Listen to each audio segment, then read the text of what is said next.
we take it for granted that slavery is wrong, but why we think it's wrong is not so bloody obvious.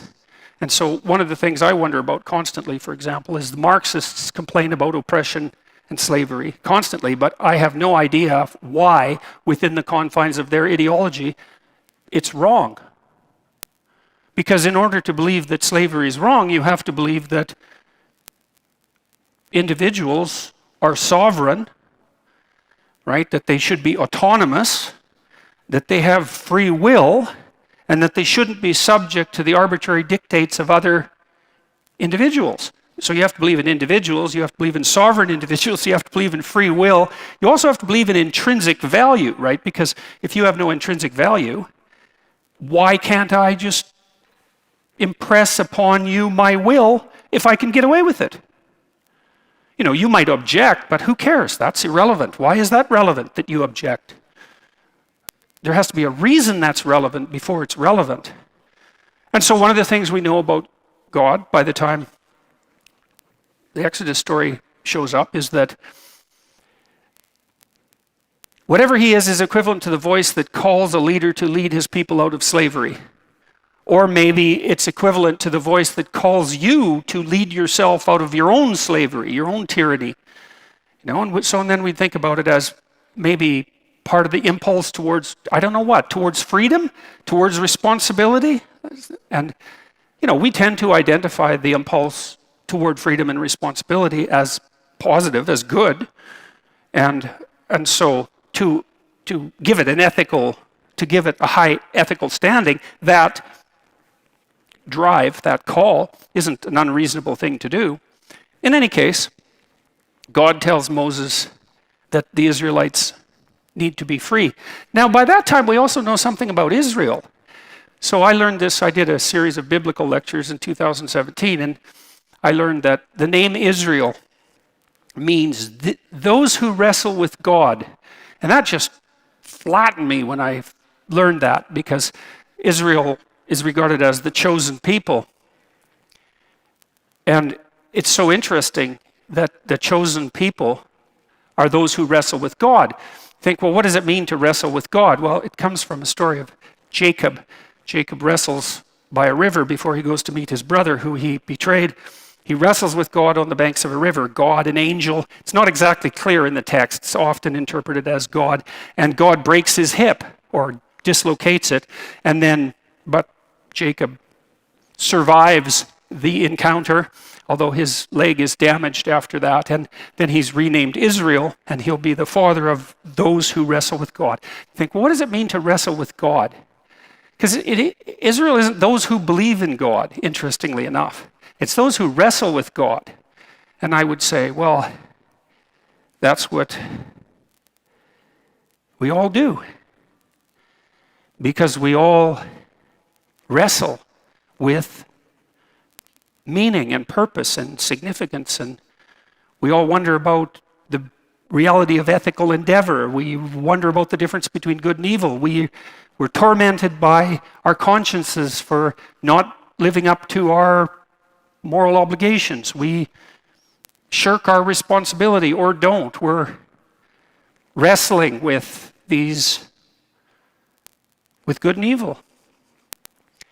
And you think, well, why would you damage your hip if you're wrestling with God? And I would say, if you're wrestling with questions like that and all that happens is you dislocate your hip, you got away pretty bloody easy.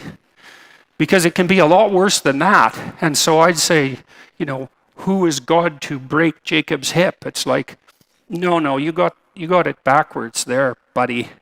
If you're torn into pieces by questions of ethical orientation, and generally those are the questions that tear us into pieces, then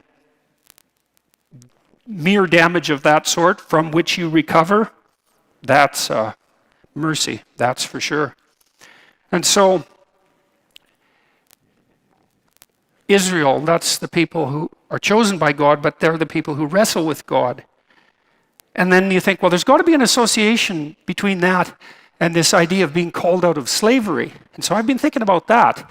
It's like the people of Israel are not to be enslaved. Why?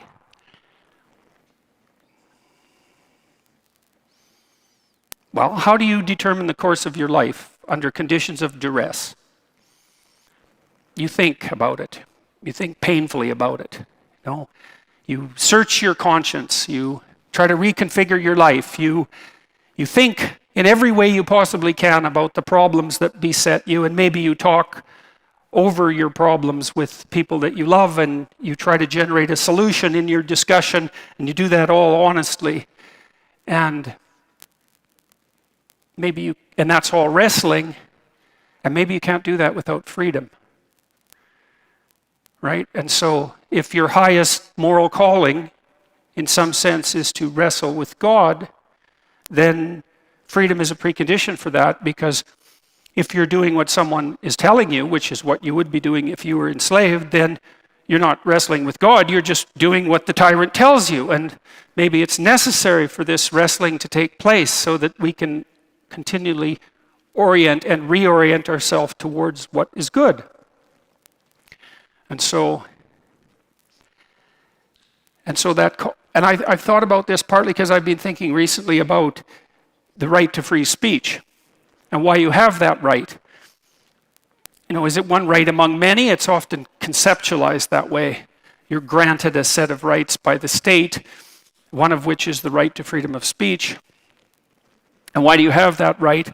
Well, so that you can pursue your own interests, let's say. So you can say what you want to say. Maybe there's a hedonic element. You can say what you want to say and you can do what you want to do. And because you're a free person, you're granted that right. But I don't think that's right. I don't think that's why functional states necessarily grant no. I don't think that's why functional states are necessarily predicated on the idea that their citizens have the right to free speech. I think the reason that right exists isn't because the state allows it, but because the state that doesn't allow its